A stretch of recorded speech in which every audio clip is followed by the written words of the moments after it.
This episode of the Off-Road Podcast is sponsored by Warren Colby Valve and 4Patriots. Off-Road Podcast, episode 430, Moab Trip Report.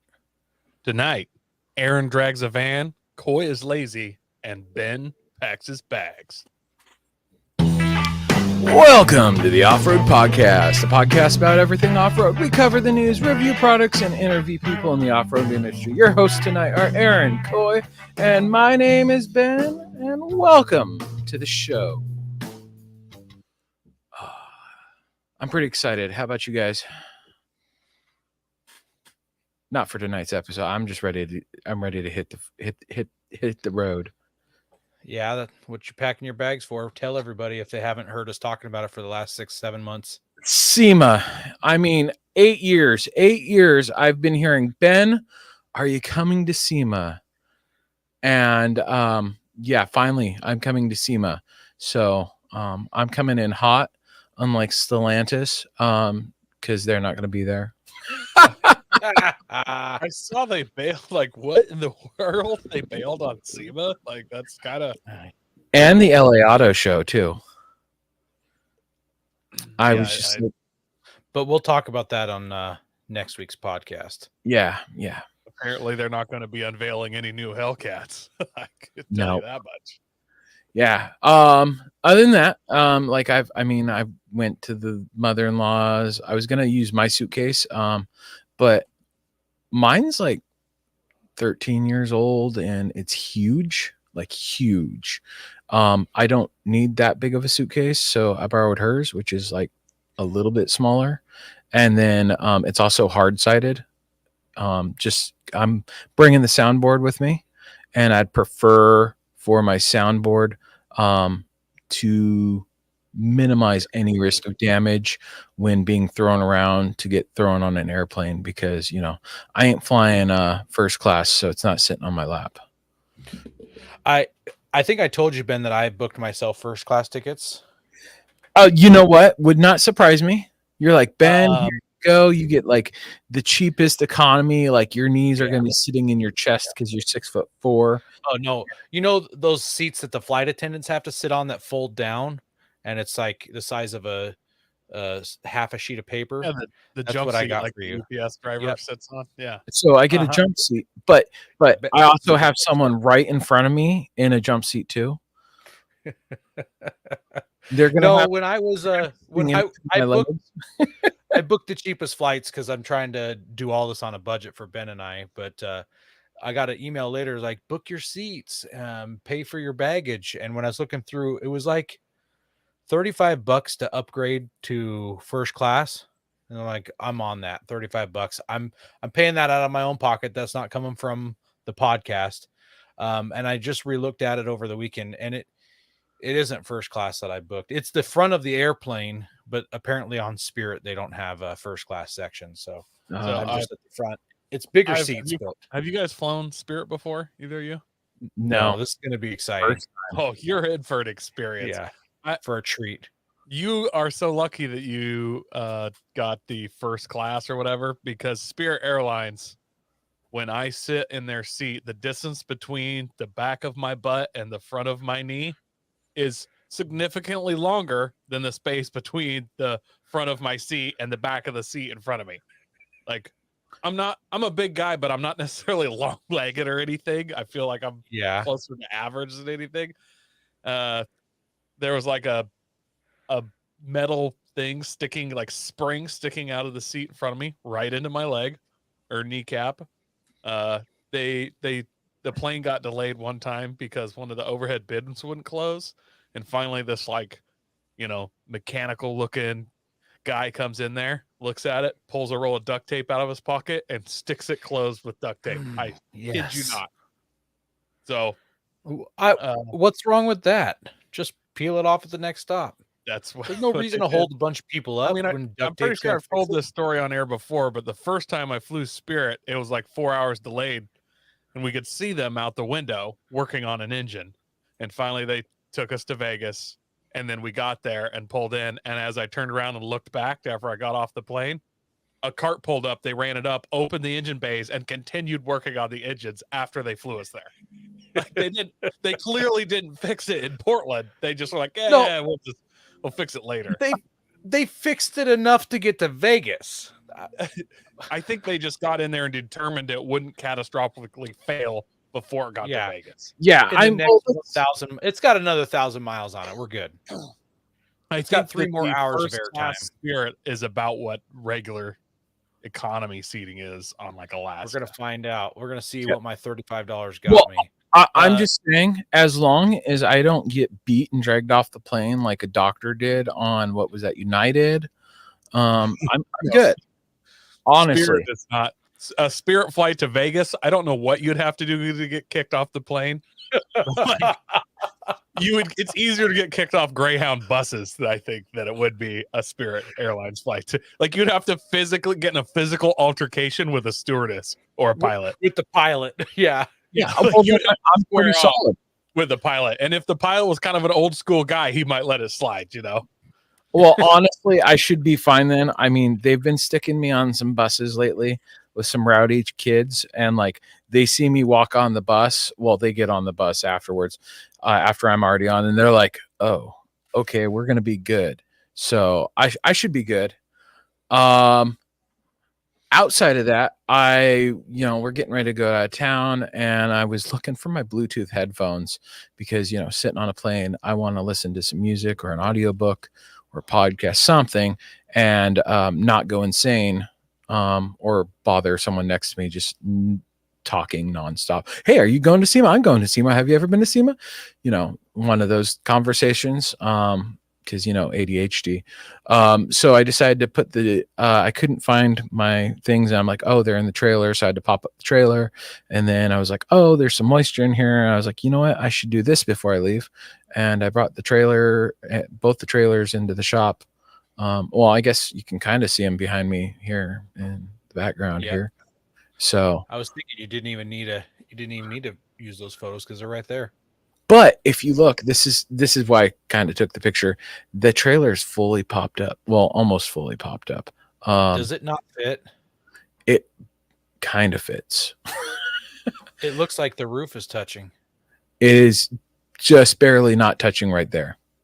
So, but in my shop, I have the same setup there, and it always looks like I'm going to ram it into the rafters, but I actually have like 6 inches when it's fully open. So that's almost fully open. I've got like 2 inches above it, and it's good. I don't need any more space than what's there already. If I really needed to get the last little bit, I could probably deflate the tires and put jack stands under it and be good. Yeah. But I'm not stressing it. There's no reason. You'll be fine. I just wanted to get air movement in there so that I can make sure it stays dry and I can walk around and all the bunks open up. Everything opens up so I can get in there. It's not like I'm camping and worried about a gust of wind catching it and treating it like a cell and blowing me over. I wonder, you could turn it sideways 90 degrees. Oh, I could easily turn it sideways and get it fully open all the way. Yeah. Because if you needed to. Yeah. But I'll dry it out and then I might just pack it away again and call it good. And just leave it in here unless I'm working on something. Just for the winter. Yeah. Keeps it out of trouble and the weather. Because then I don't have to worry about a branch falling on it. Just a tree on the shop. What's the worst that could happen?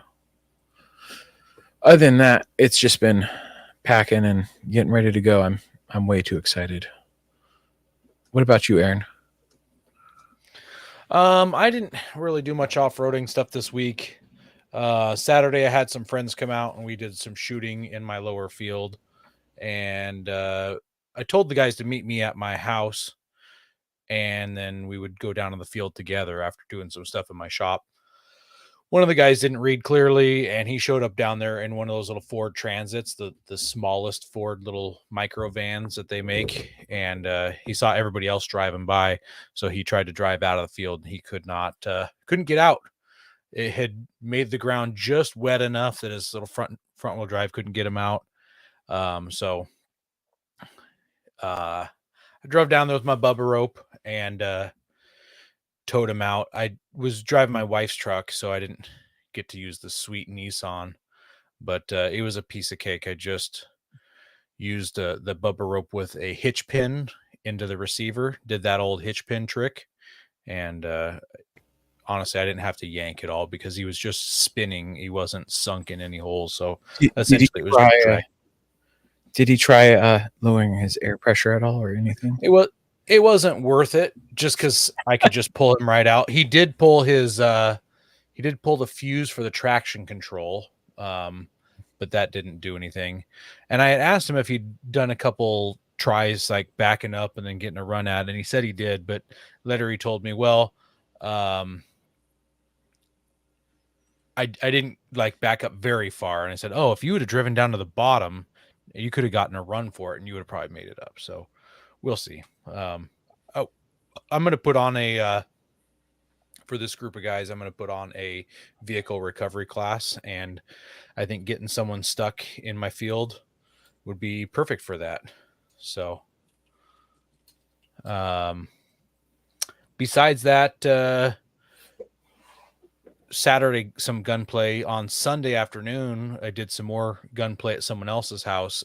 Every fall, we have this event called the 5Fs event for our church guys. And it's fun, fellowship, food, football, and firearms. So we get to do those. Only games. You had a close friend that got his new scope all mounted up on Saturday and would have enjoyed shooting it with you.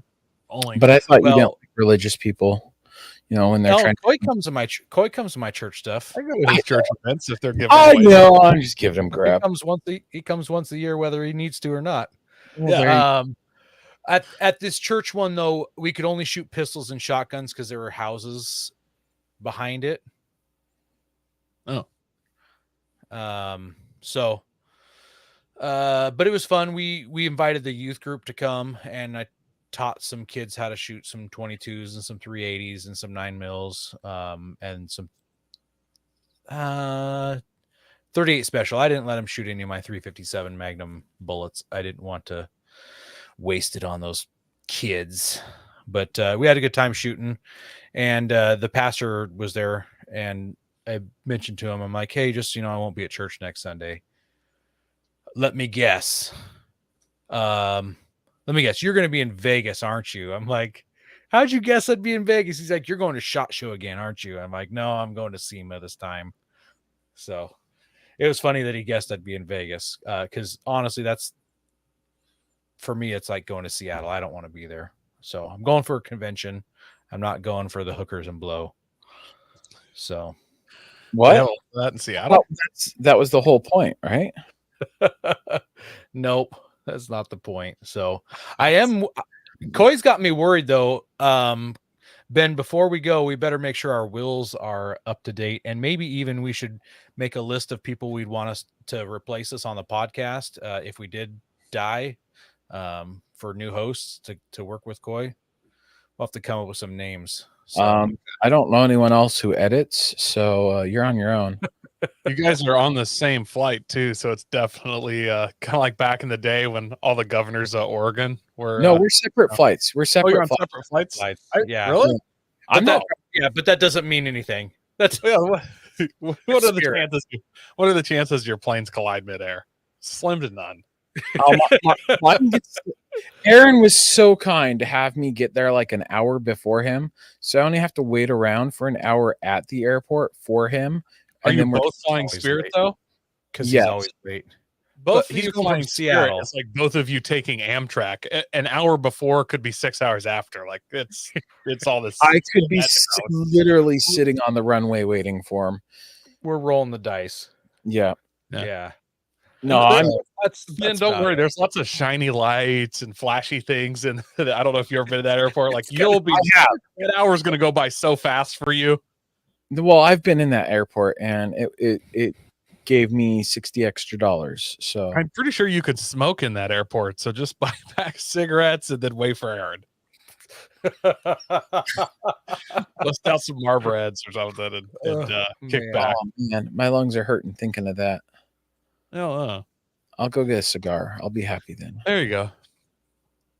Well, you guys had exciting weeks. I did as little as possible. I just went to work and tried to get rest from being on vacation. Such a hard, tough vacation.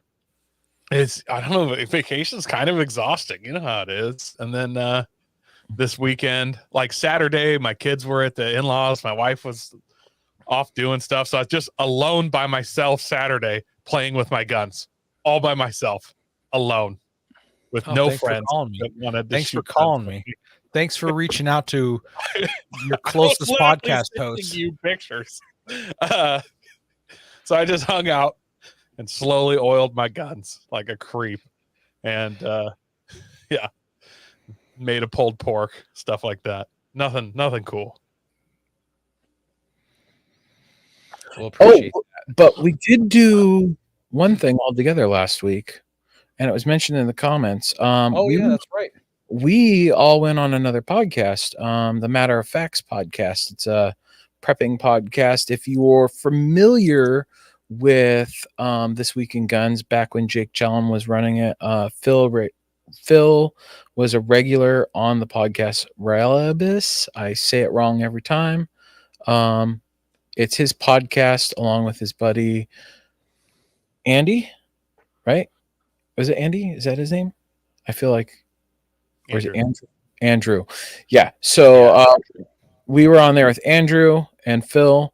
We talked prepping and how it relates to four-wheel driving and kind of clash of all that. And we might be doing something with them in the future, along with that episode for you audio listeners. If you're listening, we're going to drop that on Christmas as our Christmas episode because Christmas is on a Monday this year. So you will not go without. If you really want to hear it, you can watch it on our YouTube and our Facebook page. I believe it was streamed to those, as well as the Matter of Facts. Coy, Hector wants to know if you were at least talking to your guns while you're oiling them and playing with them. Oh, the guns. That's what we're talking about. It. You know, I don't really talk to them, but I kind of talk around. It's like when you're watering plants, you know. I don't know about watering plants. The only time I'm watering plants is when I go to the front porch and pee off. When you're watering a plant, you're not blasting the hose and pumping it for pretend you're waterboarding it or anything. But yeah. Where are the weapons? Where are the weapons? Where are the WMDs? And then blast it with a hose again. Okay, well, never mind. Maybe it's just me. I thought everybody did that. Drink that water. All right, guys. Let's talk about one of our sponsors here. When things go sideways, will you be prepared? Some people are concerned that they might have to go for a long time without electricity or even food. Get preparedness products you can use now that could even save your life later at 4Patriots. One of our show favorites here is the 4Patriots new solar generator, the Patriot Power Generator 2000X. It uses endless free power of the sun to power lights, TV, medical equipment. It will even run your fridge. It's a big one. Plus, it's expandable and comes with a free solar panel. Or pick up one of 4Patriots' best-selling survival food kits, delicious tasting and designed to last for 25 years. They even have kits with real meat. And if the power's out, no worries. Just boil the water over fire, simmer, and serve. And you'll enjoy a hot meal and stay safe in a crisis. More smart people than ever are finding 4Patriots. Over 2 million customers trust them. You might even have seen them on TV. I had the folks over at 4Patriots set up a special page for you guys at 4patriots.com/FRN so that listeners of this podcast can see this week's discounts and deals before they go away. And I believe they're doing a deal every week. So that's 4patriots.com/FRN. That stands for Firearms Radio Network. Anyways, go to 4patriots.com/FRN. Check out the deal of the week. Raggle Fraggle's asking we're going to have Jake on the show. I think he needs to just get a couple more rigs that are four-wheel drive. Actually, what he does with them, they don't need to be four-wheel drive, but we should reach out to Jake and see if he wants to come on. He's literally brought up the prices of Suburbans in South Dakota. So I believe it. He's limiting the inventory they have available for early 2000s Suburbans in South Dakota. So, maybe we'll have him on. I mean, maybe he needs a few more hoopties. Though, I mean, he's got like 9 kids, right? So here in a couple years, they'll all be driving. So he's going to need a lot more. Yeah, he's going to just have a fleet of them that drive around. All of his kids will be driving Suburbans. So they can fit everybody. Like, you have to own a car that'll fit the whole family, right? Why not? Exactly. It's going to be sweet. It will be. Also, do not forget to write into us with something that you would like off your off-road Christmas list. We'll be reading these entries on our Christmas gift exchange show on November 20th, and we'll be picking some at random to receive some Christmas gifts from our sponsors. We've got... I have some. Uh-oh, Aaron's got some. Ho, ho, ho. Santa Aaron's here. I think I was watering some plants. Or is it Santa Ben? I'm just saying, I've got the best beard for it. I showed the Warren one last time. Yeah. Why don't I... I don't think Aaron can be Santa because he specifically said he does not a fan of hose. No, I said I wasn't going to Las Vegas for the hose and blows. So you don't like the snow either? Here we go. Colby valve. So Colby valve, we've got 2 sets of emergency tire valves. You could put 1 in each of your rigs if you own 4 rigs, or you could put 2-pack in 2 different rigs, or all 4 in 1 rig if you got a lot of friends that drive around with sketchy setups. And then I've got a 4-pack of the ultimate tire valve. So these ones, you can just slash those valves and put these one in and run around with these, and you'll never have to worry about needing one of these for your personal rig. You can show off to all your friends. I've enjoyed slashing people's valves and just being like, look what you can do. And then we've got a whole bunch of Patriot patches and stickers that are going to be going along with that one. Patriot Patch is very generous with the patches that they sent out to us. So I'm excited for each of the winners, because not only are they going to get some stuff from a specific sponsor, but they're also going to get a bunch of stuff from Patriot Patch. Yep. Yeah, so that's our next sponsor plug there. This Week in Review was brought to... Sorry. Wasn't working. We also want to thank our sponsor, Patriot Patch. Head over to patriotpatch.co and check out their selection of great patches, shirts, cleaning mats, signs, and stickers. You can also join the Patch of the Month Club for $15 and receive a patch, matching sticker, and artist proof each month. So we talked about Patch of the Month. Have you guys got the Patch of the Month? Arr. Always handy. Yeah, mine's inside. I literally forgot to grab it. I was gonna bring it out to the shop. I don't know. Maybe I'm just excited. And then let us not forget our patches. We've still got those on hand. And then we might be having a sticker with them soon too. We'll see, because I ordered some stickers for us for SEMA, and depending upon what we have left, I'll probably be putting some of those with patches. So probably in the future, if you order a patch, it'll also come with an Off-Road Podcast sticker. How many stickers do we have? Because I'd like to see you guys, and you might need to practice a few times, but just as you walk past people's booth, Aaron, you distract them. Ben, you walk over and just sponsor their vehicles. I mean, these are going to be magazines. We could get Off-Road Podcast who knows where and all that kind of stuff if we just sticker the taillights out of sponsor vehicles. You are asking the wrong person to distract them. I'm just saying. I think we should flip it. Yeah, I should totally be the ones distracting them. I'll be the sneaky one. I'll just be like, hey, how's it going? Hey, look at this. What about this? True.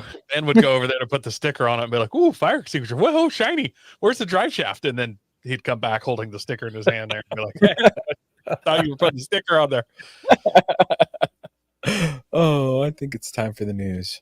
Have tire troubles ever left you deflated? Colby Valve has got you covered. Ever have a valve stem leak? Colby Valve makes reusable and easily replaceable valve stems that don't require you to remove your tire from the wheel. They work with your off-road rig, ATV, side-by-side, commuter vehicle, or even your tractor. Never be left stranded again because of a busted valve stem. They also have a tire repair kit for those punctures that keep you away from doing your favorite thing, wheeling. Make sure to check out colbyvalve.com or ask for them at your local off-road products store.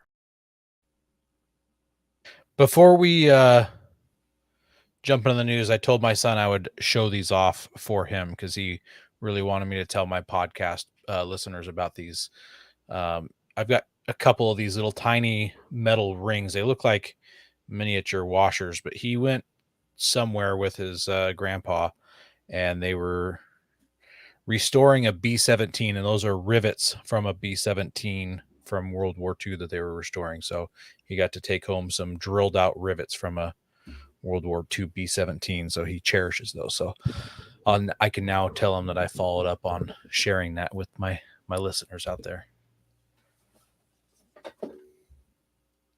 That's now I'm supposed to talk about Toyota, a Japanese car company that was probably attacking America. these rivets probably these rivets probably flew over Japan when they were like, whoops, I dropped that one. I dropped that one like the bomb that was dropped on Nagasaki. Well, with that note, this article is brought by Autoblog. Toyota Landhopper has been trademarked in Japan. Toyota has filed a trademark application for something called the Landhopper in Japan.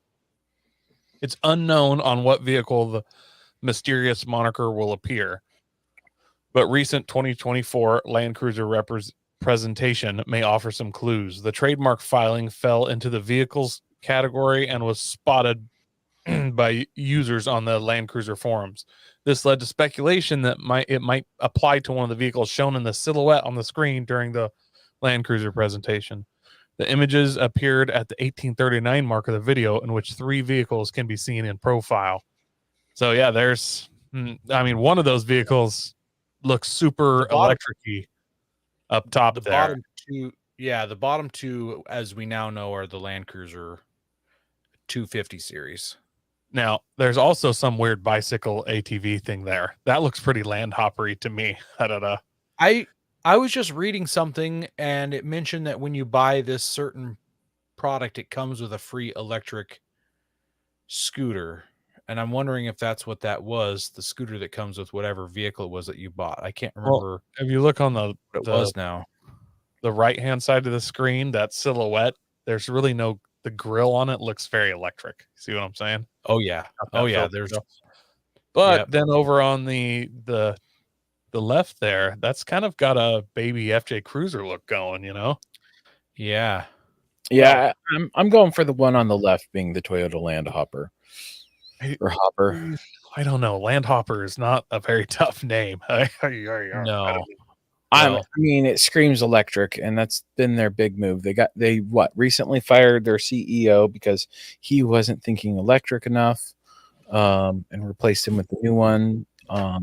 And now they're like big electric, and I just saw something about a battery thing being brought up. Toyota's been doing really good with hybrid stuff. They've been pimping that Prius forever, and it does really amazing. I feel it's a shame that they're thinking that electric has to be the way to go. I think what it is it's being shoved down our throats in so many countries that this is the way California. You have to do it. Yep, that country right there, California, unfortunately, has become its own country. And it's literally, and even like Paris and all those other weird European places where they think they have to force us to do what they do. Because, some countries literally have tire fires burning and we produce too much carbon. So, hey, we got to send our trash somewhere so that they can push it into the sea. I mean, how else are we going to recharge the electric eels if we're not tossing our batteries in the sea, right? That's right. I don't want cobalt poisoning over here. Like, so might as well be somewhere else. Anyways, the on the left you see a short wheelbase SUV that resembles a short Land Cruiser. Toyota has built in prior generations of shorter two-door versions of the Land Cruiser Pareto, which is the predecessor to the U.S. market 2024 Land Cruiser. The Pareto suffix has been dropped. And so just what your quick jaunt about that. In other countries, you could buy a Land Cruiser Pareto, which was based on the FJ Cruiser 4Runner, the GX 470 or whatever. That frame and pattern was a Land Cruiser Pareto in a bunch of other countries. And so hopefully maybe we have some kind of mini Land Cruiser that can go up against like a Jeep or a Bronco. But I have a feeling more than likely it's going to go up against a Bronco Sport. But I mean, hey, it's a market that wouldn't hurt to cover. They already make a RAV4. Like, what are we doing? You know what I mean? Like a RAV4 for tall people? I don't know. Anyways, that particular one in that shadow silhouette does look like it could be an FJ Cruiser successor. So, and the Landhopper thing could totally just be them. They can trademark whatever they want. They could just be doing this to throw people off too. So, yeah, always can just throw out the trademarks to mess with people. I think Ford. That would be fun. That'd be fun if some people did that. Doesn't Ford do that all the time? Like, oh, we're going to trademark this, and I think Ford more patents random stuff so nobody else can have it, even if it doesn't make sense at all for anyone else to have it. Yeah, kind of their jam. Well, our next news story comes to us from Car Buzz, and it is Ford's shape-shifting Bronco bumper. Say that 5 times fast.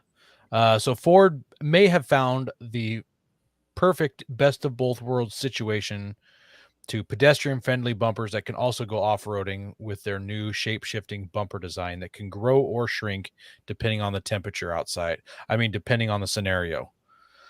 Cars are required to provide pedestrians with support below the knee in case of a collision in the hopes of flinging them upward instead of under the vehicle. Modern car must also leave a gap between the engine and the hood to provide a softish landing. Basically, if you're going to get run over, it better be on the car than underneath it. The safety issue is pronounced when it comes to vehicles with a high ride height, and it's even worse if the vehicle is equipped with a bumper designed for off-roading. When driving off-road, you need a decent ground clearance and a large approach angle, so these low-hanging bumpers cause issues, as you can imagine. So Ford is proposing a bumper assembly with a movable lower portion. Did you get the picture of the movable lower portion, Ben, at all? The side profile? Oh, no. Okay. So no, on this picture, you can kind of see it. You can kind of see it in this picture. So the bottom half of that bumper is spaced down however many inches, and it's driven down by screws really fast. So it lowers it down. So that way it meets whatever requirements. Let's see here. So it says the assembly consists of a main body, an actuator, a screw winch, a trolley, and all the mounting equipment. If the vehicle detects that a collision is imminent, an electric motor will drive the screw winch, lowering a portion of the bumper. This lower bumper will be positioned in front of and overlap with the stationary part of the bumper. Once this lower portion is in place, it will hit the pedestrian below the knees, sending them to sleep with the fishes. I'm just saying, flinging them up and over for a safer outcome. I'm just saying this is Ford's attempt to make their guys on the road. So like you've seen the cars where they've got like the airbags to adjust their height. I think it's one of the trucks, and they kind of look like they're bouncing, where it's where that's Mercedes. Yeah, Mercedes. Okay. So I think what Ford's doing is the Ford boys are going to be going around with their bumpers going around, nom, nom, nom, nom, nom, nom, nom. That would actually be good if you put some teeth in the grill and you got it to actuate. Oh, yeah. The Mustang crowd are really going to like those. Soon our cars are going to be talking. Even a little bit, I would make a can crusher in there. After you're down in one, you just stick it in your grill and crush the can. Yeah. That would be good. That's a good party trick. So if if you could just do one side of it and you like put a big old fat stogie in one side of it, it's like a face. I'm gonna go out on a limb here and say if it goes down fast enough after it senses a pedestrian, it can slam down that fast. This is a one-time thing. Like it ain't gonna go up and down. let me finish the article here. It says Ford says it's also possible to use the car's computing power to lower the bumper above and below a certain speed. It can likely also program the bumper to lower according to the car's location. There are several places where a pedestrian is most likely to get knocked down, like busy intersections and roads located near schools. So that makes me think it can be raised and lowered, just kind of like those adaptive suspensions. When you get up to a certain speed, they go and drop you down. I mean, I like that, but for it to lower in that kind of time, I mean, that's milliseconds. It sure seems like that's more of a charge than just a screw. Yeah. I mean, if you ever had like a camper jack, just or electric, electric trailer hitch. But tiny screws, it makes me think of like my 3D printer. The little screw on that, those little motors go zzz, and they just shoot up pretty quick. You can get them ripping and roaring even faster than what I have on an Ender 3. I've seen some of the super fast printers where they've got some high speed. So it'd be interesting. Well, I'd like to see one and then somebody disable that function completely and then use those motors to like aim the lights, like off-road lights. So you could just run those, have it all like a joystick, so you can run it up and down, or like some kind of auto level, like as you, like a gyroscope. What if you hit a light bar behind it and then you push that button and it drops down and the light's like immediately shining out, and then you can hide the light and shine the light?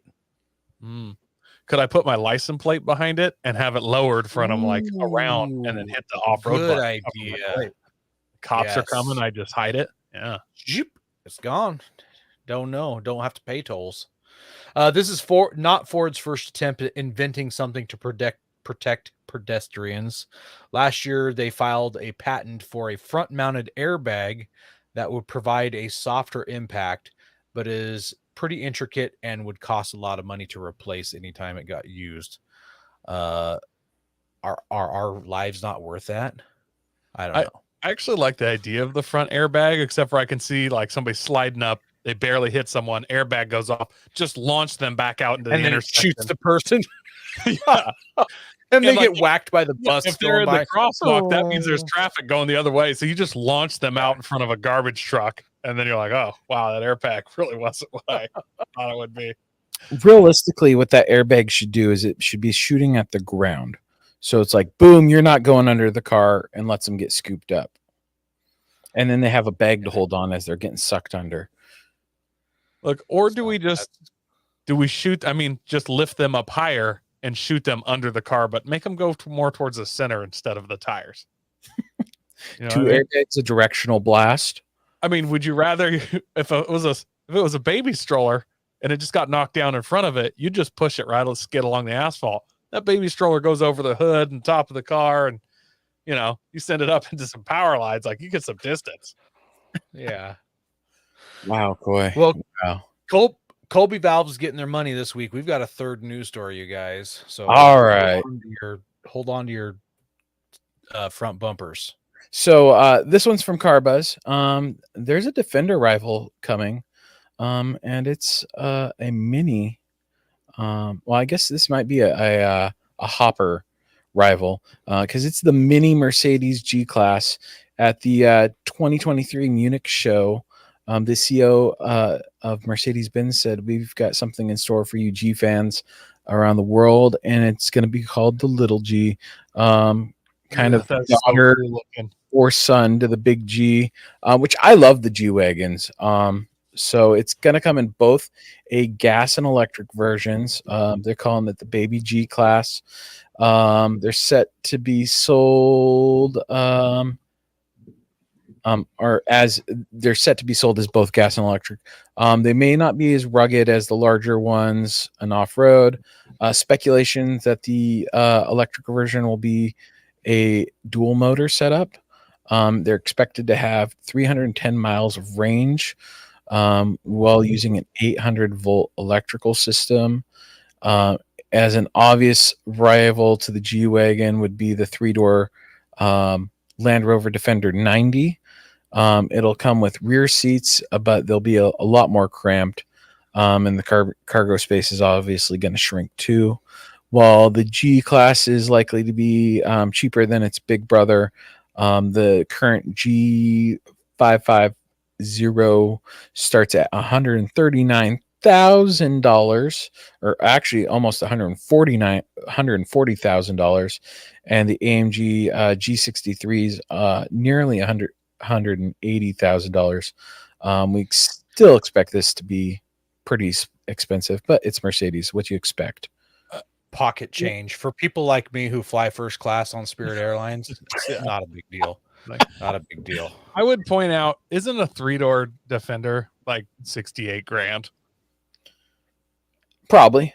Like, I mean, half, Land Rover money's not cheap either, but I mean, I know, but when you announce what you're competing with, like, can you imagine, like, full size Ford trucks are like, yes, as to rival the new Tacomas, we have the dually. Like, Exactly. Twice as much. It's like literally twice as much money, and you're like, yeah, well, I mean, this thing over here is our competition. It's like, no, not even. Well, the funny thing is like I'm thinking of it in that price, and I'm just like, man, that's a lot of money. And then you compare it to that, and it's just like, ouch. And then I'm like, Toyota money, what's that? What do you think the Hopper is going to be? 50,000? So it's like, I have no idea what the Hopper is, so I don't know. I mean, all right, what's a 4Runner? 50,000 right now? Oh, No. at minimum. Well, but the Hopper's most likely going to be a 3-door sized vehicle. Oh yeah, true enough. It's Coy's talking about a RAV4. Yeah, so it would be somewhere between those two. Yeah, I don't know. So, it's like those European ones are expensive just because they're European. And the baby G-Wagon isn't $140,000. That's what the current G-Wagon costs. Oh, okay, yeah. Good point. The 550 cost $140,000. So this is, you cutting 2 doors off and making the back of them short, and you got less frame. That's a lot of money in leather and metal that you're cutting out of this thing. So it'll probably only be 110. I don't see them dropping the price very much because I mean, half of having a G-Wagon, at least in America, is exclusivity.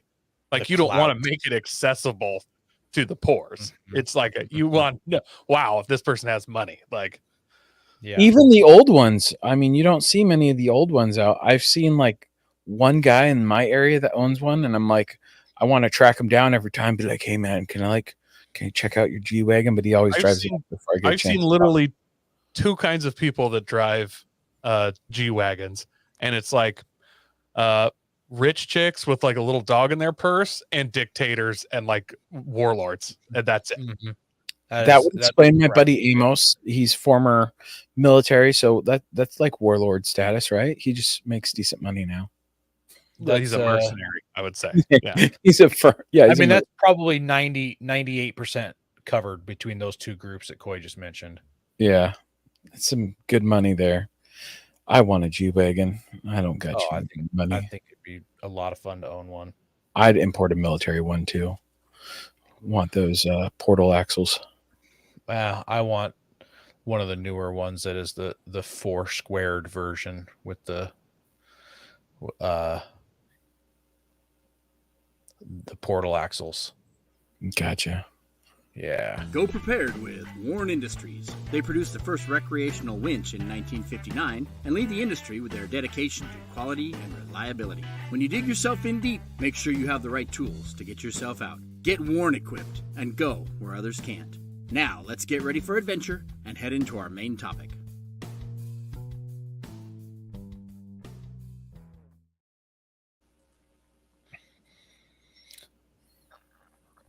Well, our main topic this week is called All About Coy. So this is a biography about FJ owners. Yeah. And look, guys, if I'm rattling on too long, just wait like an hour or 2, and then I'll tire myself out. So, I mean, to be honest, though, I'm talking about my favorite subject, me. So, I mean Moab. Ben, have you been to Moab? No. Oh, that's interesting. Huh. Anyways. Is this what I'm going to hear until I go to Moab? Ben, have you been to Moab? Yes. Yeah. Okay. Yes. Yeah. Yes, you will. Look, you'll get to Lord SEMA over me for at minimum a year. Like, so you have that. And you Oh, could actually go to Moab before I could go to SEMA again, because you could go to Moab whenever you want. SEMA, once it's gone, I gotta wait a year. No, see, SEMA is only this year. Next year, it's going to be like LA Auto Show, and then there's the one in California in the south, the off-road car show. Yeah, and then there's Baja to go to. We've got to go to Baja. We've got so many other more sponsors to do Baja. We'll just go and watch, right? We're gonna have to trick somebody into letting us come with them. Yeah, like, hey, can we like help you? Let's focus on King of Hammers and see what happens. Ooh, yeah, there we go. There we go. Let's make it someplace realistic that we could drive to, or take a Spirit Greyhound bus there. So yeah, guys, I went to Moab for a week and 2 days. I went with a couple friends of mine. My friend Alan, he has a late 80s Bronco it's pretty built. It's on 37s, king suspensions, got some kind of stroked out Ford V8 in it. It's a beastie one. He's not afraid to put dents in it at all, as we'll see pictures and videos of later. And then is this the porta potty trail that you guys are on right here? That is Elephant Hill. That's what that trail is. Which I want to know. We'll get to it when we go to Elephant Hill. I want to see the truck that empties these porta potties. Like, that's what I want to see. Like, everybody's interested in the guy that tows out broken vehicles. I've seen the videos. I want to see the built 4x4 honey bucket truck that comes in there and sucks out the poo and then wheels back out. But that's the next YouTube channel for that guy. Yeah, if there was a guy, I would watch that a lot. Yeah, people would watch that. That's not a bad idea. Because he's got to come across some crazy stuff while he's out there. And then my friend Adam, and he drives I don't think it's a year old or so, but it's a new Bronco. It's a 2-door, 7-speed manual. So yeah, it's just over a year old, because he had that when we went to Christmas Valley, right? It's just over a year old, I think. And it is bone stock, other than he switched out the stock tires for BFG all-terrains. Just in the stock size, they're still the 315s, but he just swapped those out. And I cannot say how impressed I am with that new Bronco. That thing is absolutely killer. So I took off. I had the FJ in a trailer, or on my trailer, and then I was towing it with my father-in-law's truck. He has like a 2020 Dodge pickup, and then we had a side-by-side in the back. There's a picture of it right there, but the side-by-side's on like a ramp in the back of the bed, so it just clears the pack fuel tank. And then I have a trailer that I put my FJ on. We took off here at like 1 o'clock in the afternoon from the Salem, Oregon area. I drove all the way to Ontario, Oregon, which is right on the border of Idaho. We stayed in a sweet Red Lion Inn. It was so nice. It didn't even have an elevator. Just had to walk to the second floor like a peasant. Oh, I hate that. Your wife found you another good deal on a motel, huh? It was a banger. You could tell that the pool used to be outside, and then a subtype they built more hotel and just built it around the pool. But it was clean. I didn't have a problem with it. That's good. That's good. Took off early the next day, and I don't think I've told you guys this yet, but this is nice. So I'm going to be honest, the trailer brakes on my trailer, not the best, but you'd turn them all the way up to 10 and they'd be adequate. I had no problems with it. But I usually tow it with my old 95 Ford, not this 2020 Dodge, with umpteen bazillion horsepower and cruise control and everything. So I'm mobbing down 84. There's a semi in front of me. He runs over, a gator, an exploded semi tire, and it's in bits everywhere. Chunks about the size of a big dinner plate. I got nowhere to go. I got a trailer. I just plow through it because that's what I have to do. Like 20 miles later, somebody pulls up beside me, just honking, and I have the cruise control on.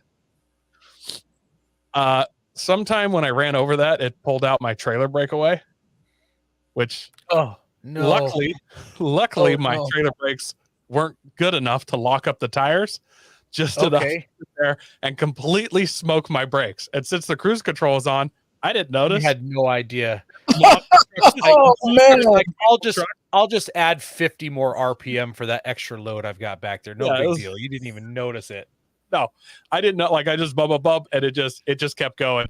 I pull over, my brakes are just smoke is rolling off of them. No. Yeah. So I let him cool down. I stop. I buy some grease. I went and buy a grease gun because I'm like, I'm going to put some more grease in my axles in case I got it too hot. In case. Yeah. Well, I don't think I really got the axles bearings too hot. I mean, the drums are really what's getting hot, but I mean, I'm sure they were warm, but so I pumped some extra grease in there and continued on with 0 trailer brakes. From Salt Lake City on, I have no trailer brakes. But other plus sides of a giant Cummins with his Jake brake and everything, it also didn't care if I didn't have trailer brakes.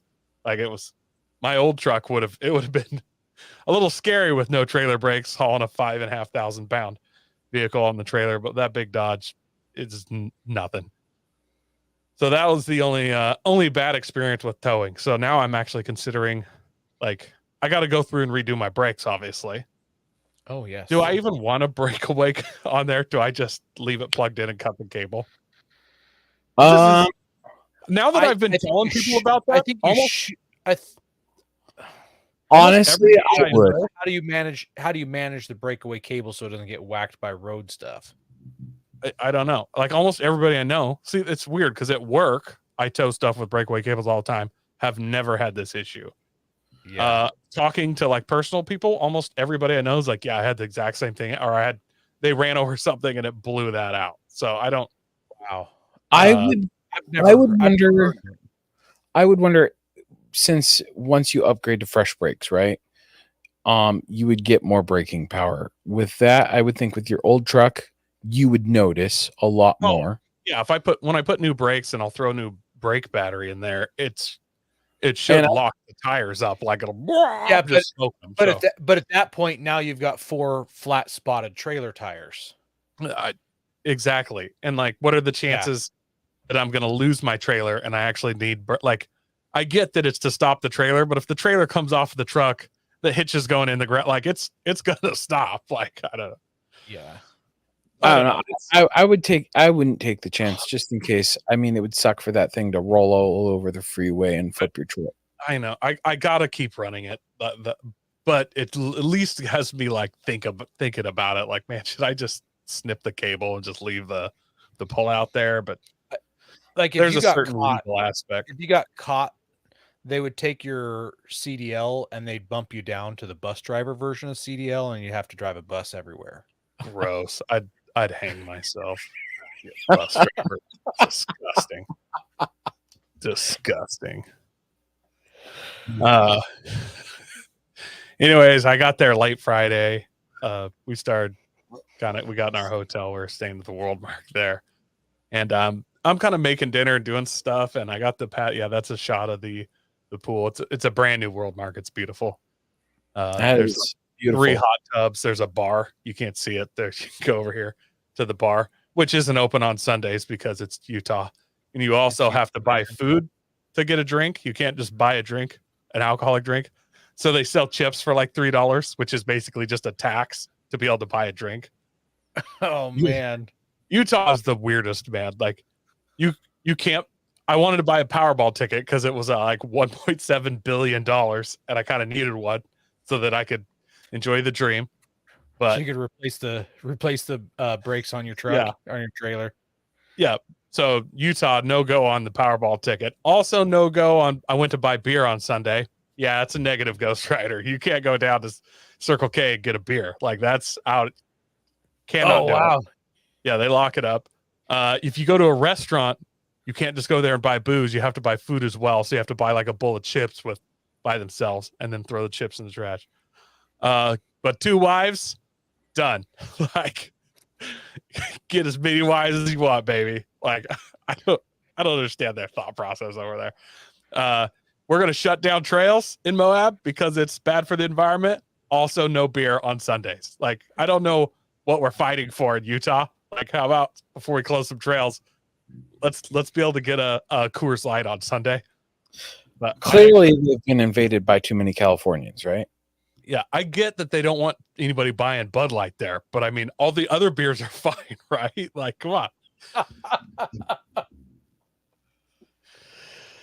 Yeah, so I show up there on Friday evening. I'm making dinner. I have the door open, or the curtain open on the patio door, and I look out there and I'm like, that looks like one of those new GXs.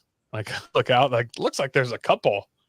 So I go walking out there, and it's illegal to throw snowballs in Utah. Dude, interesting. I'm not sure what kind of snowballs he's talking about, but yeah, those are usually in Vegas. Yeah. Nevada, different state, right? So anyways, I go walking out there. Yeah, boom. They weren't all there, but there's all these brand new pre-production GXs. They were out there doing some testing and some promo videos. They had what was it? Not the all-terrain. I can't remember what the Lexus version of the off-road package is, but they had all the models there. They had the hero color, which is, I like how Lexus is calling it the hero color, but in Toyota, it's just tan. I'm not sure when tan became the hero color. I think it's called the Overtrail. Overtrail, thank you. Yeah. So I go talk, and it's a bunch of people from Lexus. I talked to a gal and actually gave her a card and got some info and stuff. Yeah, they got manufacturer plates. These are no VIN vehicles, and they got 2 years, and they got to crush all these. So that is absolutely disgusting. All 6 of those got a 2-year lifespan, according to who I talked to. Can we like strip everything off of it and like they can crush like a piece of plastic or something? I honestly don't know how it'll work. But yeah, she's claimed they had a 2-year lifespan, and then they got to go bye-bye. They had all of them. That white one, I can't remember what model it was, but it was like the fancy leather and everything. It was really nice. Talked to them for a while. And one of them, they had just loaded with cool stuff like ARB air compressors and stuff in the back. And she said they're all going on a car hauler in the morning and getting shipped off. Like 4 of them were going to do more testing and videos, and 2 more were going to some shops to get some stuff done and possibly be at SEMA, sounded like. So you guys may see. Aaron and I are going to have to do some tracking down. I think it was the like army green one that had all kinds of cool stuff in the back that they clearly wanted in overlandy stuff. It makes sense. To me, that would be the hero color. That thing is gorgeous. You would think army green would be the hero color because, like, soldiers. Army, I don't know why. Yeah. I mean, I guess there's a bunch of tan stuff in the army now, but that's more recent. So super cool. And I've seen actually other people post pictures of that from Moab, of them on the car trailer and whatnot. Then these were actually not on a trailer, so no, I watched them pull into the parking lot. Like, it was, and that's awesome. One of the people claimed they did top of the world in those, and I was like, really? That's pretty crazy. And then I talked to another guy, and I said, you guys did top of the world? And he said, we could have, but we did Onion Hill or Onion Creek. And I was like, okay. Those are like, one's a dirt road, one's like a rock crawl. So I don't know. If they did top of the world, if we see pictures of those on top of the world, color me impressed. Like, because top of the world is pretty challenging. The next day I went out, we wanted to get a couple trails off the closure list. And I talked to some people around town, and because there was some discussion about whether the closure list was actually closed or was going to be closed. And it was explained to me that there was, from when they said that stuff, it was like 30 more days till it actually got closed, because I had to go through the comment period and whatnot. And there was no closure signs or anything yet. So we started with 3D Trail, and there's Tusher Tunnel along there. It's this cool kind of triangle shaped tunnel, but that's on 3D Trail. So I'm assuming and also I believe Tusher Tunnel, they filmed some Star Wars stuff out there. That's what I was told. I don't know which part, because I'm not a nerd and don't really care, but you may have to click on the photos, because I don't recognize 3D Trail or Tusher Trail in these photos, since I've never been there. If you have photos of them, I don't know. Oh, me? Are you talking to me or Ben? Yeah, you, because definitely not been there. I got a good photo. or I can just start clicking through the photos to just show. Them. I've got them in order of what you They're have all pretty on. well in order. So, Okay. that's the parking at Tusher Tunnel. There's only about 70 side by sides there. Literally, if you look, this trail makes a big loop, and if you look at that photo, look how many side by sides circle around this whole loop. That's the other nice thing about side by sides. They're like in packs. They're like Jeep people, just huge packs. Yeah, this is 3D Trail. Another spot there. That's pretty cool. 3D Trails. I actually really like 3D Trail. It's not. I wouldn't call it challenging at any point. I mean, it's off road. It's not just a dirt road or anything. But if you have 33-inch tires, you won't be challenged by anything. There's a lot of little canyons you can kind of run through, and there's a fair amount of slick rock. The Pickle Trail is right off of it, and there's Tusher Tunnel. The Pickle Trail is like they say, expect body damage if you go do the pickle. Like it's supposed to be pretty hardcore, and I went and looked at part of it, and was definitely not something I was doing by myself. It was just me and my father-in-law brought us side by side, so we ran that together on Saturday, and then Saturday night, Alan and Adam showed up in their Broncos, and we were like, "Hey, who wants to run a trail?" And Alan was like, "I want to do Hell's Revenge," and I was like, "I do too." And Adam was like, "I'll do it as well." We showed up in the park. Wait. Have they been there before? Have they ever been to Moab? Alan's been there before. Adam has never. This is first time ever. So isn't the trail for your first time when you go to Moab to go to run fish? Was it fins and things? That's what they recommend. Yeah. So you're like, hey, let's take you on this classic original trail. Instead, you're gonna go. Let's go for the hardcore of the hardcore. Hell's Revenge. After you've ran a bunch of trails in Moab, I'm done with fins and things. Like, it sounds cool, and the very last 80 feet of fins and things is kind of some cool slick rock. The rest of it is just annoying steps, and I'm so done with fins and things. Like, Aaron, you ran fins and things, 1.5 times. We did half of it and then came back to did it. Yeah. You have any interest in running fins and things again in your life, the rest of your life? Yes. If my wife is driving and she's never really done much off-road stuff, I think that would be great for someone who's never really done much off-road driving to do it. But if you've ever done it, there is zero reason to ever do it again. Let me throw this at you. If you told your wife, look, I'm going to go over the gatekeeper at Hell's Revenge. I'm going to jump over the big hump. You stand on the other side when I get down. You drive.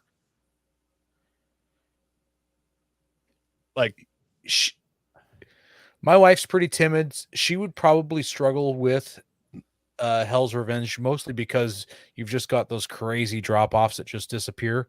But beyond that, I think a novice would not have any issue with Hell's Revenge. I agree. I just don't see any reason to do fins and things ever again. And if Adam had been like, look, man, I want to start with an easier trail, I would have told him to go do fins and things. Well, I did Hell's Revenge, but well, isn't fins and things closed at night? Just half of it is closed, part by the campgrounds, and the other half you can run. But yeah, he was cool with it, and we asked hey, you want to do fins and things? And we had the big Bronco on 37s, and it's not like you're really going to get in that much trouble on Hell's Revenge unless you're trying to. That's the thing about Hell's Revenge. I feel like you can get in much trouble or as little trouble as you'd like to get into. You can do some crazy lines and do some dumb stuff and try the escalator or whatever, or you can just take the main path and do it on 31s, no problem. Mm-hmm.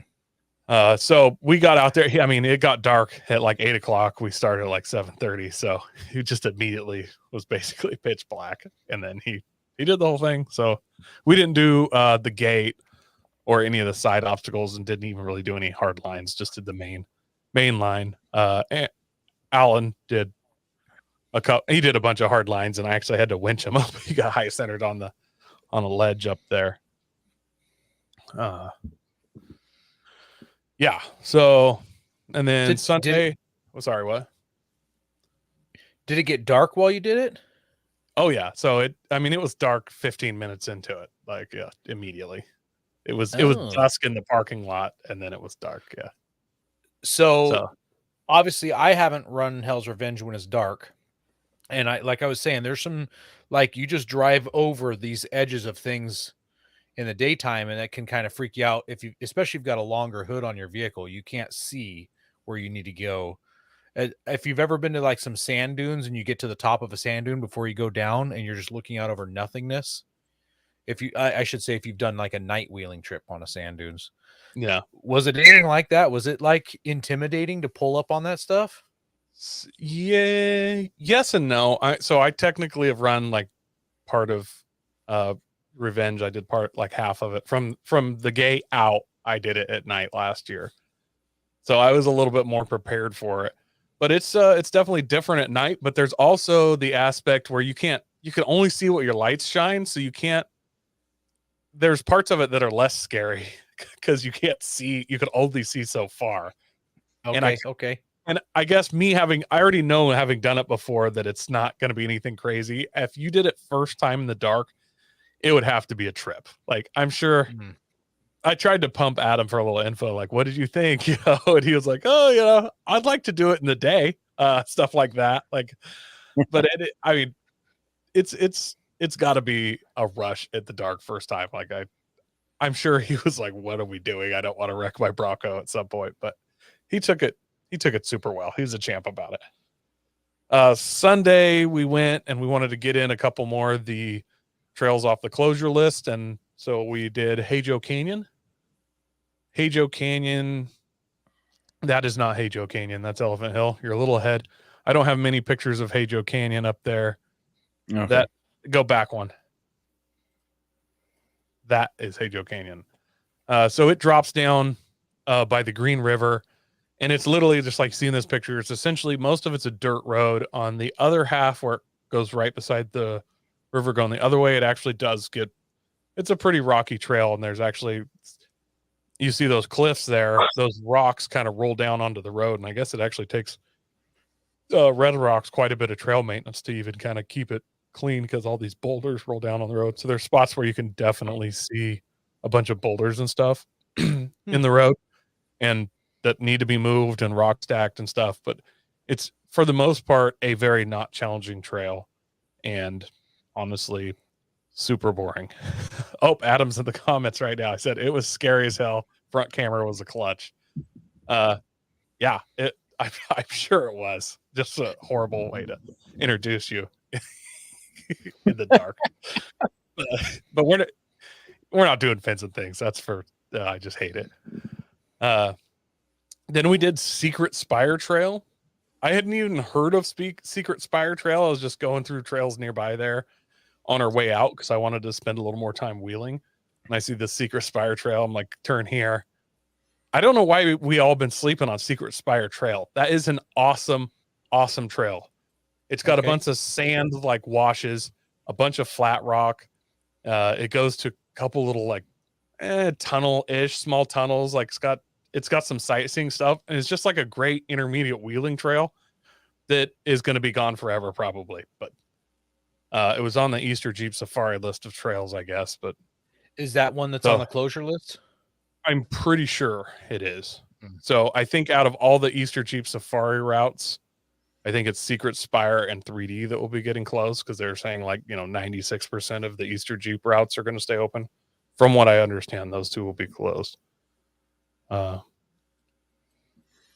we ran pretty late doing that. And then Monday we did Elephant Hill, and I can't remember what they call that, but it is a narrow spot on Elephant Hill.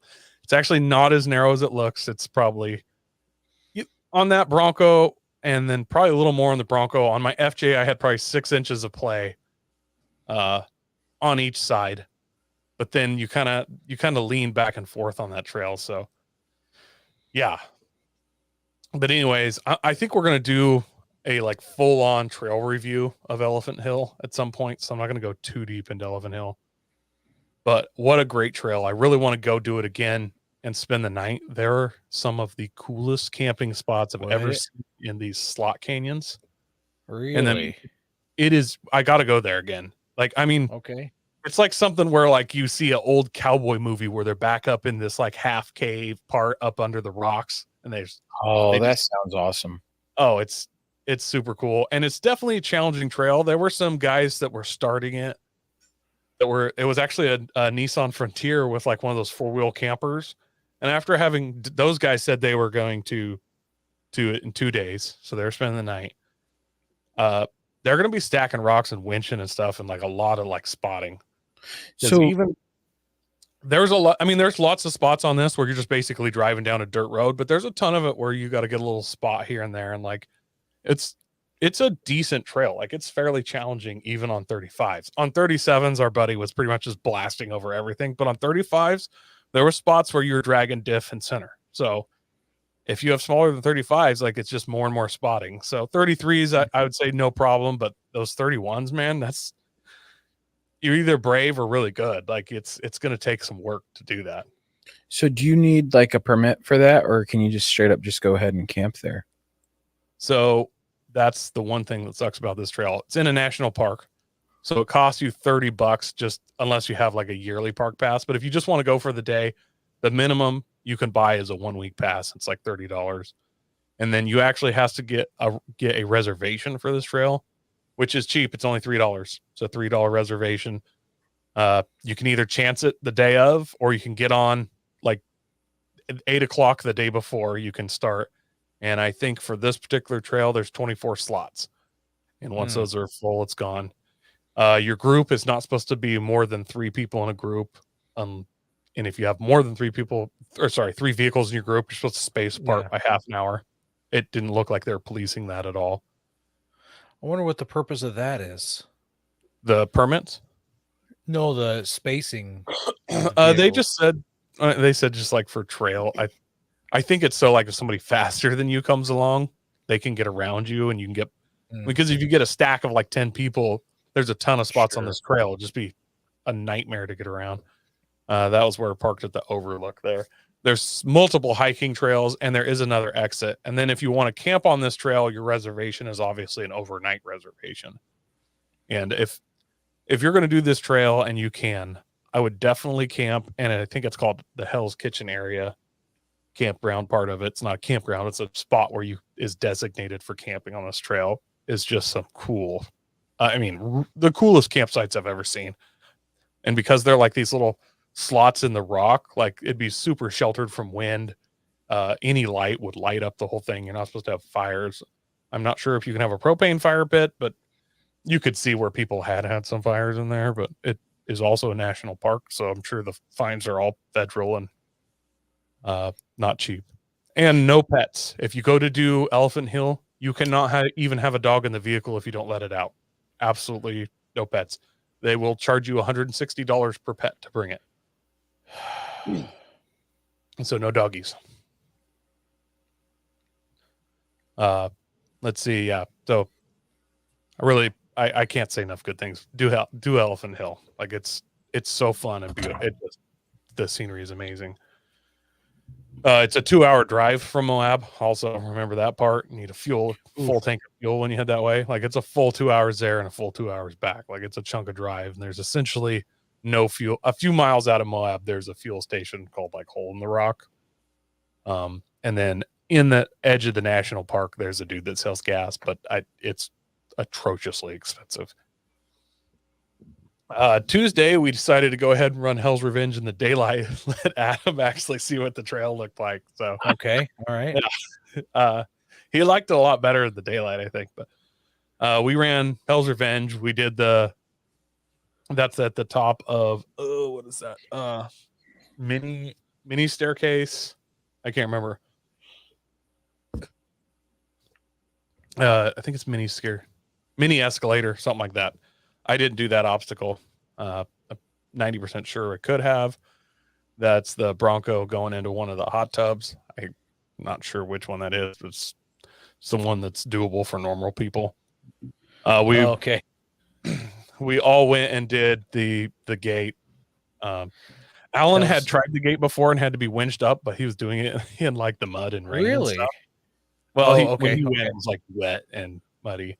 Yeah. And he has his front suspension is the Ford twin beam. So like when he's going up that crack, it walks down to the bottom, like he's against his limit straps. It looks like the wheels are just going to try and touch each other. Really? Like it's yeah. Oh, I wish I had a good picture of it. So I spotted him up it, then I spotted Adam up it, and then I went up it at some point. I'm not even sure where. And then Adam decided to take his wife up it and did it again. There was a bunch of people doing it. So everybody kind of got to see it and give it a try. I don't remember what this obstacle is called. It's not really an obstacle. You just drive down alongside this rock. None of us did escalator because I don't like body damage. Adam didn't like body damage, and Alan just didn't want to play on escalator. We got behind a large group of Jeeps right before we got to the hot tub area. And then at the hot tub area, they actually filmed us for a while. And I talked to them. It turned out they were from the JL Wrangler forum group, and they'd taken some video of us stuff, and I gave them our email and whatnot. And then just yesterday before the show, I was like, hey, what group were you with? Like, I'll give it out on the show. And apparently they did this trip last year, and they had a foreign ambassador group leader named Mark. I think it said Mark Nope or Canope. I don't know. I'm guessing Mark Nope. I guess he passed due to cancer, and they did this kind of in his memory. So he was I have a shirt all signed. The Onion Ninjas almost got me when I got that email back. I didn't realize it was that kind of thing going on. It's kind of bummed me out, but do that for me, guys. If I die, I want you to go run Moab for me. And hey, I tell you what, if those first airlines go down on you guys, I'm gonna run Moab in your memory, just so you know. Or maybe San Jose. I'll decide. Or you guys can tell me what you'd like for Rubicon. I don't know. We'll decide later. When you guys when we go about the who your replacement hosts are going to be. I want you to run Ford Ice in my memory. Yeah, I'm going to use your truck, but I'm definitely just want you to know I'm taking the Frontier in your memory. I guess I won't mind. All right, Coy, I'm just saying you can go ahead and take mine to Moab if I die. I'll take mine. What's this all about, Coy? What is this rock bouncer giant? This is one of the coolest buggies I've ever seen. The guy is I don't know what the term is. He takes groups out. He's a paid tour guide or whatever. So he takes out 4 or 5 people on this crazy Gold League tube buggy. That's my 6-year-old daughter standing next to the tire and is taller than her. They got to be 54s at least. Yeah, they're monstrous. All-wheel steer. We didn't get the guy was kind of doing his whole spiel with his group, and we didn't want to butt in, but we'd seen it a couple times around. It has got some kind of nasty V8 in it. One of the guys had talked to somebody else and said it's a 7-liter V8. I have no idea what. It makes me wonder if it's like that Ford Godzilla 7-liter crate motor. Yeah, I think it's a 7.3 though. But but I don't know what else the 7-liter would be unless. So I don't know. I don't know what kind of motor it is. But yeah, but it is powerful enough. He drove out on the Slick Rock and did a standing burnout in place standing burnout for like 30 seconds. Like there was a cloud of white smoke. Like it was wow. beast. This thing is, and I mean, he's got this group of people with him, and he's just up and over anything that appears to be a harder line like nothing. He's just always, I mean, he's crab walking it everywhere, just putting on a show. It looks like so much fun. Like if I were going to pay for a tour, I know this has got to be expensive, but I think I'd have to do this one. Like the dude put on a show, was going sideways and circles. It looked like a great time, even just to ride in it. So yeah, we spent the day running Hell's Revenge there. Had all the fun. It was great. Hell's Revenge is always good. My buddy Alan and his Bronco, he said, I'm going to try the big hot tub. Excuse me for not knowing the name of the big hot tub. But he decided to give that a try. I thought I put a video of that in the link, but the videos are down. 27-second video. He said, what he said, his words were, I'm going to put my front tires up there and see how it feels. And if I don't like, was it that one? No, it's going to be that truck in the tub. And it's going to be like 20. I've only got those 2 videos. Hold on. I didn't send it. Anyways, he got it in there, and he did everything right. Got it up there, did the burnout, got the tires hot. Then he kind of let it settle, and he gunned it and went for it. He got 3/4 of the way out, and then he bounced that thing on the back bumper like a pogo stick. I've got the video. Give me 1 second. It started to go over backwards. Then it started to fall over sideways, and then he got it reversed and just floored it and got it back where it needed to be. But it was so close to being one of those videos of something flopping on its roof or side inside there. It was scary for a second, but he straight hero moded it. Then he backed out. He broke the bolt on his rear swing out, that the bolt that held the latch so that it would latch, so it swung open, but we just literally like bungee corded it, ratchet strapped it back closed, his rear swing out, and then that evening he just unbolted his entire rear swing out. Then Wednesday we got up and I got to do Poison Spider, guys. I've been trying to do Poison Spider. I found the video, Coy. You did send it. Go ahead and play it. Yep. It's processing. Give me 1 second here. All right. Tell us about Poison Spider. Oh, shit. Oh, my God.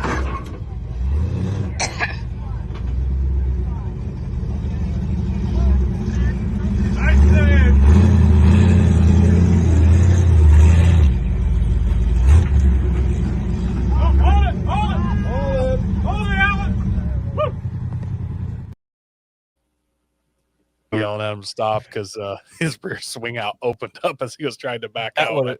Yeah, that would have ruined it. Oh, it was pretty. I think it's pretty well ruined anyways, but I was afraid it's just going to fold up, you know. Yeah, it was it was great. Like he hauls his he hauls his balls in a dump truck behind him. Like he takes all the lights. Like he's a tough guy. I started calling him Alan Hardline Husky. His name's Alan Husky. So he takes all the hard lines. So I was announcing it like he was a pro fighter. Alan Hardline Husky. Nice. Anyways, Poison Spider. Been trying to. This is my third year. Every year I've wanted to do it, and it just hasn't worked out. Finally did it. And for some reason, I'm going to be totally honest, guys. I'm totally in love with Hell's Revenge. It's a playground of epic proportions that's simple and easy, and anyone can do it. Yet you can make it as difficult as you want. I'm totally in love with it. I want to throw that out there first, just to get out any bias. When I started on Poison Spider, it starts out real rough and stuff, and I'm like, this is so much worse than Hell's Revenge. This is so lame. Why do these two get compared? It's kind of a journey though. Like as you go, you get to this waterfall section of all these like smooth rock waterfalls, and it keeps getting cooler and cooler and cooler as you go. It's more of like a destination trail. There's a couple like good sightseeing kind of, beautiful vistas and type stuff you can see. That's Hell's Revenge. Yeah. But yeah, that's also Hell's Revenge there. Yeah. On the hot tubs. These might not have got in the order. So that's Poison Spider. You can see. So Poison Spider is more just, there's no going off the trail as much. It is very single line, and the waterfall, you can pick different lines on some of the obstacles, but it's very much a journey rather than like, I feel like Hell's Revenge is like this playground area, and yeah, you can't just free roam on it. You got to stay on trail, but it's a small area. You can easily do that in 2 hours if you haul, if you're just going fast. I bet me and Aaron could do it in hour 45 or hour and a half if we really hauled, Whereas Poison Spider, you kind of got to take your time. It's longer. Like I don't feel like you could do it in less than probably 5 hours, in a kind of a streetable vehicle. It's got a little bit of everything, but a lot of slick rock, a lot of rough rocks. Got this, they call it the Poison Spider Mesa up top, where it's kind of a high speed area. And it kind of just has a little bit of everything. And I kind of get why some people, that's their favorite trail. We actually didn't do the entirety of Poison Spider. It goes up and it makes a loop back to itself and then comes down. We went up, made 3/4 of the loop, and then cut it across to Gold Bar. And at Gold Bar, I headed back. Gold Bar will cut back into Poison Spider. And then our friend Alan, he decided to do the Gold Bar to Golden Spike to Gemini Bridges out, which I haven't researched enough. I've heard that there's an obstacle that you're forced to winch at the very end. He told me I could have easily done it. I just have to winch that obstacle. But a little sad that I didn't try that route because I would have liked to do Golden Crack. Yeah, Golden Crack and Golden Spike and all those. This is Gold Bar here. It's a cool kind of cave area. Then on the way back on Gold Bar, there's an obstacle called Launch Pad. We were doing it kind of backwards, but if you scroll through and see an extremely steep downhill here in a minute. There we go. That's called Launch Pad.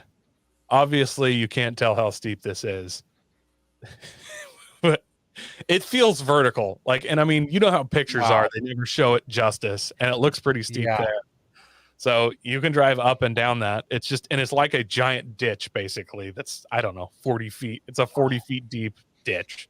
That's my type of ditch. Yeah, Ben, I'm surprised you can't feel the pull from here. I actually can. I can even see where I would rub on the way down. Because on your side. Yeah. Right down. You know those panels that keep falling off every time you go out? You would lay on one of those and slide down on the side. Super cool little obstacle. It's called Launch Pad. Where's this one? Where's this obstacle on what trail? That's on Gold Bar. Okay. Which we did part of Gold Bar to get back to Poison Spider, and then Poison Spider, you just revert, you go back in the way you came out. So it shaped like a lollipop if you look it up on a map. Goes up and then makes a loop straight back down the way you came. I made the loop a little bigger by at the top of the lollipop cutting over to Gold Bar and then cutting back down and into Poison Spider. There's multiple trails up there, Where Eagles Dare, Gold Spike, Gold Bar, and I don't know, a couple others, and they all kind of hit each other and intersect a little bit, and you kind of choose which way you went. There was a Jeep up there running the Weld 74 portal axles, and he was making short work of literally everything.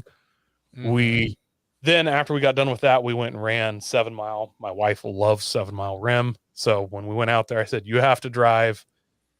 As we're starting 7 Mile, I can see the rain clouds coming, and you can see them just dumping rain. And where they're dumping rain, so if you look at this picture, if you just see that ridge in the background, that's Gemini Bridges over there, which is where I know Alan at this moment is doing a super difficult trail.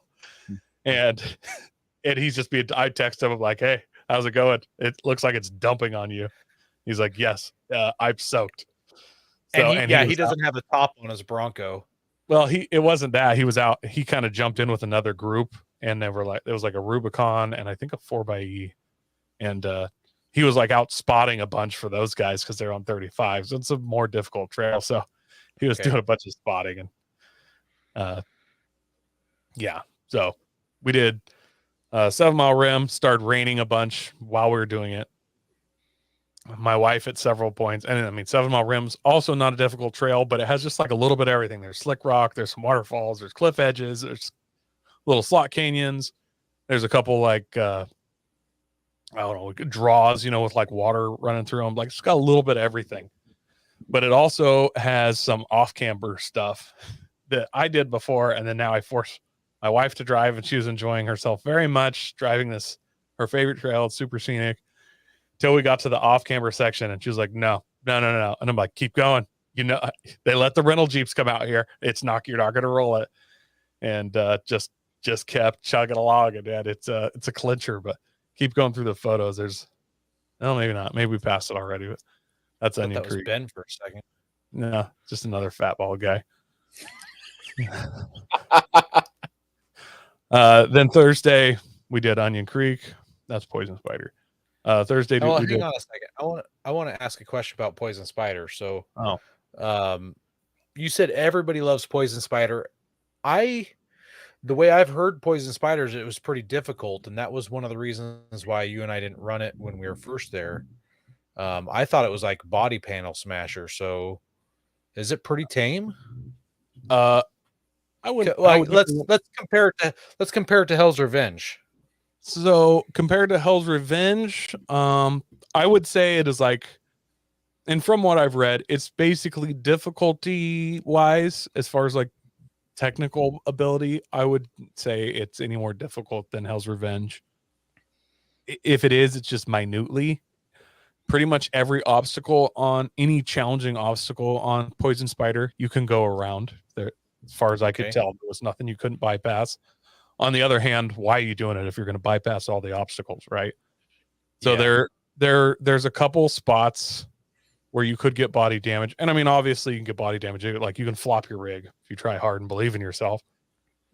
There was no spot on pins and things. There was never a spot where I felt like I was going to flop or anything. Like literally I had more off camber on Hey Joe trying to get over some rocks. It was like a dirt road, but I was trying to get over a boulder in the middle of the road. Had to lean her over pretty good.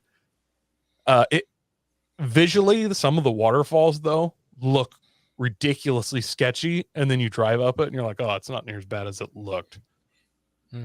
And there's no giant obstacles like the big, where you're just charging up a super tall ridge or razorback or fan or whatever you want to call it, like Hell's Revenge. Let's see, I'm trying to think of I can't remember the name of all the obstacles. I'm sorry, guys. So there's one where it's kind of like, I don't know what you'd call it. It's kind of a trench, a little bit like Hell's Gate, if Hell's Gate was basically flat and smoother. So it's just like a U-shaped notch that you have to drive through, and it kind of kicks up at the end.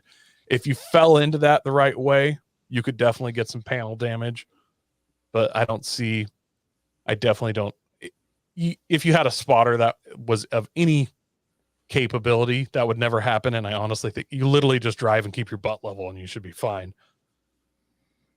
But I mean, it's got difficult sections, but I never felt any more in danger on that trail than I did on Hell's Revenge. And there's a lot of sections that are honestly feel more because you'll drive what feels like half a mile of just kind of bumpy gravel road and then get to an obstacle. Like whereas Hell's Revenge is like you're going up, you're turning, there's some stuff, like you're kind of always doing something. So that's why I say Poison Spider feels more like a journey, and Hell's Revenge is more of just like a playground area almost. Even though I'll reiterate, Hell's Revenge, you do have to stay on the trail, but it's a very tightly small area. You cross the same trail and stuff. Like it's a small area, whereas Poison Spider is like an out and back, pretty good jaunt.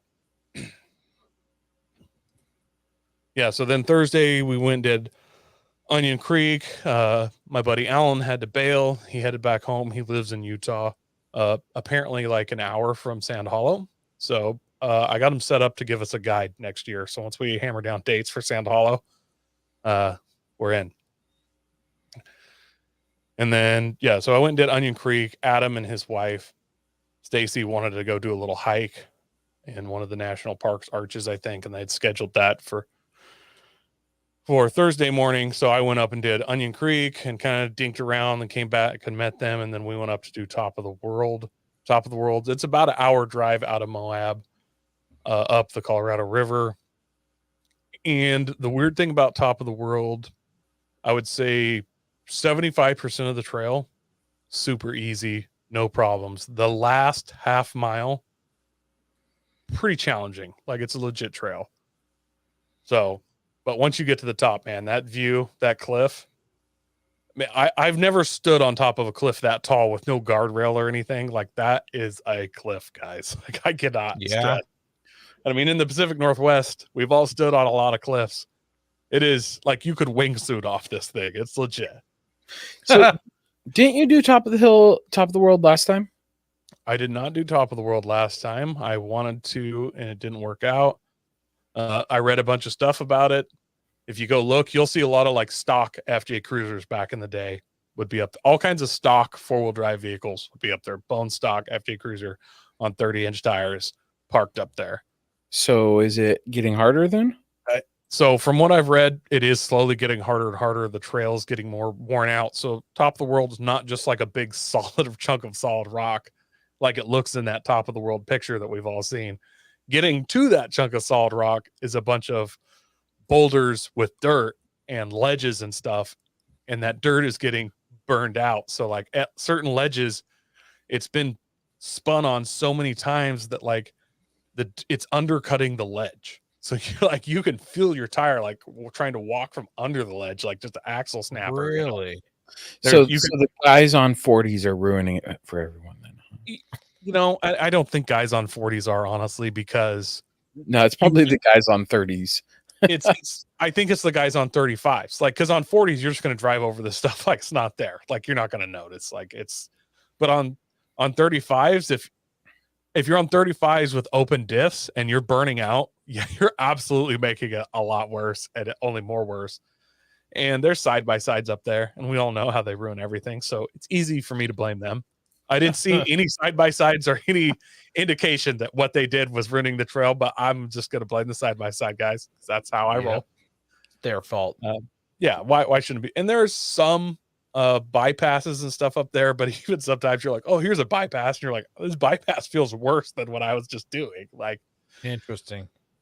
That last half mile, pretty difficult. We did pass a group. It was a couple four-door Broncos that were stock, and they'd gotten up there, and then there was a guy in a stock Tacoma in it stock-ish size tires. I think they were BFG all-terrains, but they were stock size tires, and I was actually pretty impressed. I was like, bro, were you like dragging a bumper getting up here? Because there's some spots that are just, I don't see how he got up them without just scraping the rear bumper. But he actually, I think he had these people were from New York. I looked at their plates like, seriously, you guys are from New York? That's a jaunt.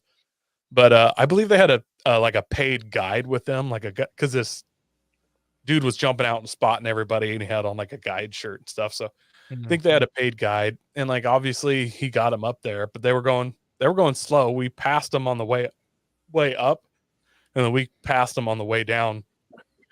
Caught up to them and passed them, and like I don't feel like I was driving super fast or anything. So clearly, you can get smaller tires up there if you pick the right line and really stack rocks. You can see where people are stacking rocks and stuff all over, but.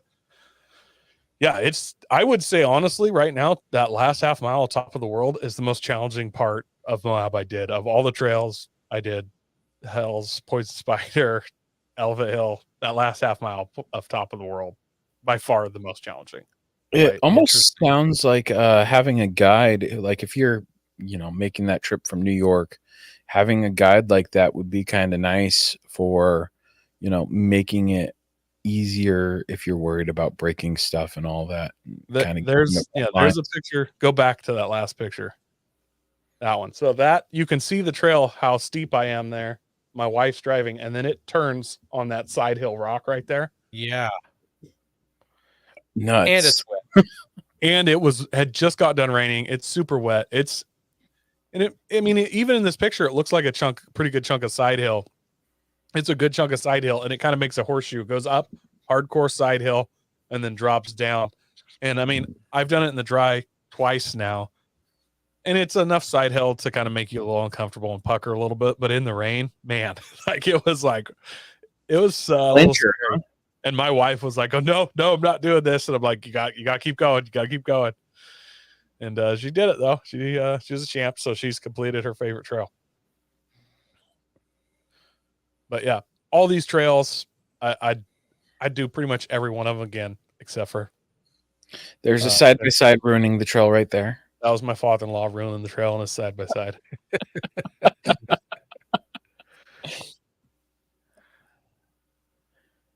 And then Friday, Adam and Stacy, they took off early Friday morning, so it was just me and the side by side ruining the trails by ourselves. Oh, top of the world, since we're showing this picture here, you kind of see how crazy of a cliff that is. Because I am a serious broadcaster media guy for science, I threw a rock off of there and counted till it hit the bottom. Okay. And it was a solid 8 seconds. And this rock was a little bigger than a softball that I lobbed off there. Allegedly lobbed, in case somebody died recently over there. I allegedly lobbed one off there. that thing hit the bottom with a dust cloud the size of a car. Like it was that rock was seriously at critical speed. Those 8 seconds, it was doing every bit of 120 miles an hour, like, and just pile drove itself into more loose rock down there. Big old dust cloud. So I don't know here can do the math on what the distance of an 8-second free fall is, but it was every bit of 8 seconds me counting it off. And when the ground is at the bottom of the cliff, it's diving at a steep angle more. So if I was able to actually had any arm on me and could have thrown that rock out farther to get it farther away from the cliff, it would probably got another couple seconds. But yeah, Friday we went into town, did our shopping, bought some cool hoodies, couple shirts. You always got to go do the touristy stuff. Went down to the burger shop, got a chocolate malt shake, spent a bunch of time in the hot tub, went to bed early, and then got all our stuff loaded up. Sunday I got up at 5:30 in the morning and just drove as nonstop as possible. We stopped for fuel once and we stopped for lunch once, and I got home at 8:30. So, and I lose when you do that. I actually got home at 9:30 because I went over a time zone. So it's actually 5:30 in the morning, 9:30 at night. We can do it in one day, Aaron. Ben, I don't know about you because you're a little farther, but me and Aaron, it's doable in one day. It's a long day and you're tired, but it's definitely doable because I've done it twice now.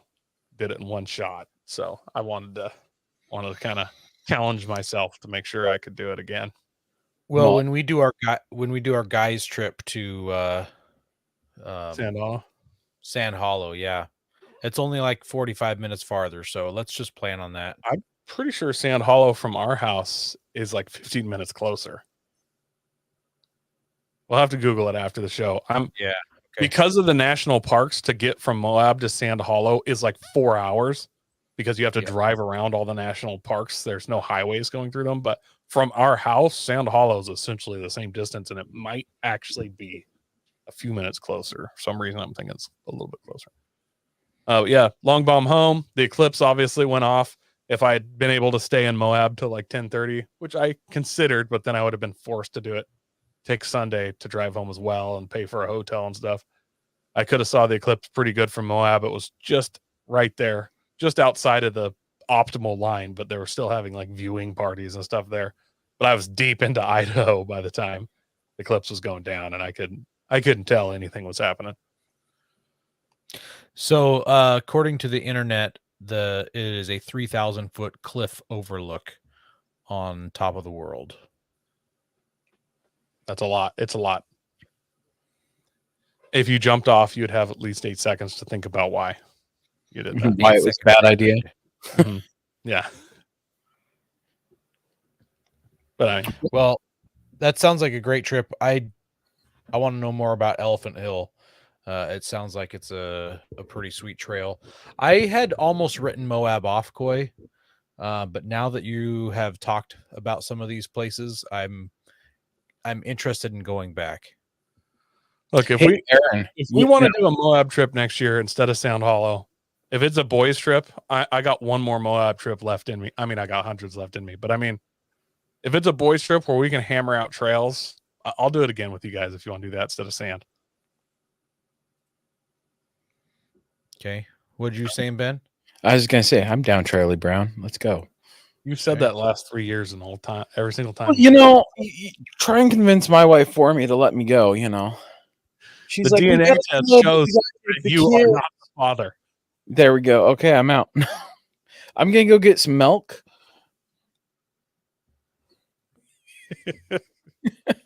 I'll be back in a minute. Yeah, I'll be back in a minute. Yeah, I'm sorry. It just took me a week to go get this milk, guys. And I brought back this dirt. Yeah, brought some rocks back. Yeah, here you guys go. Next week, we're gonna have a pre-SEMA show because Aaron and I are arriving in Vegas on Sunday. So yeah, we're not waiting. We are like hop, skipping, and going. So next week, we're doing like a pre-SEMA show. We're gonna talk kind of what our game plan is. Who knows? Maybe we'll have a friend in the room. We'll probably record in Aaron's room because we're not sharing a room because he can't stand my snoring. I'm not sure what friend you think you're going to bring in the room. Well, No. surely not a hooker. Yeah, Yeah, he likes I it was out wondering where Vegas. you're going. No, I was gonna say maybe if like someone we knows in the area Okay. out with us. Sometimes I don't know where you're thinking or what your brain's doing. No, I was thinking like I don't know, Justin, who's running social media now for Factor 55 and Warren and all that, or who knows who we might run across while we're down there. Well, it sounds like we're going to run across Badland Industries because he mentions he's hosting a trail run in Vegas on Tuesday called the Trails Tyrod Canyon at 2 p.m. So, Tyrod if any of our Canyon, that listeners is are not coming- does not sound like where I want to take my Toyotas. Ultra weak, It's- bad Tyrods. or any of the Broncos. Or definitely not a Bronco. You got to buy another Bronco to get another Tyrod. Last I checked. Isn't Tuesday the start of SEMA? Right? Okay, he just rewrote what he said, and it says he's hosting it on Sunday in Vegas at 2 p.m. So, we won't. I don't think we'll be able to make that one. I was Move it to Wednesday. interested. I mean, we get in at what, noon. Do it Monday. We could make it work, Aaron. We could. I think one of us gets in at 1:00. Oh, all right. You get in at 1:00, so I'll just leave my bag there for you to take. So Won't be suspicious at all. no suspicious, not suspicious at all. Leaving a bag there. Yeah. Well, this is the part of the show where I thank everybody for listening. We do appreciate you guys. Thank you for watching us live and hanging out with us and all the comments. It's great having you guys doing that. Please make sure you share us with your friends to help us grow. If you haven't ever left us a review, reviews do help with our standing in the podcasts. And if you don't like us, make sure you click the thumbs down button twice. That way you make sure it really sticks on the YouTube video. And God bless America. Don't forget to visit Patriot Patch and join the Patch of the Month Club. Check out our Gaia affiliate link for up to 40% off. Also, don't forget to head over to Warren Medical Gear Outfitters and Colby Valve to see all their great gear. We're a proud part of the Firearms Radio Network. Got a comment or question? Send it to us through our webpage at firearmsradio.net or through our social media channels by searching for Off-Road Podcast. Also, you can listen to us live at overlandradio.com Mondays at 7 p.m. Pacific. When off-road, please remember to have fun, tread lightly, be safe, and courteous. Thanks for listening. Did you see that he said that Monday isn't too busy and we can cram in the back of his 23 Canyon? I'm just going to say shotgun ahead of time, Aaron.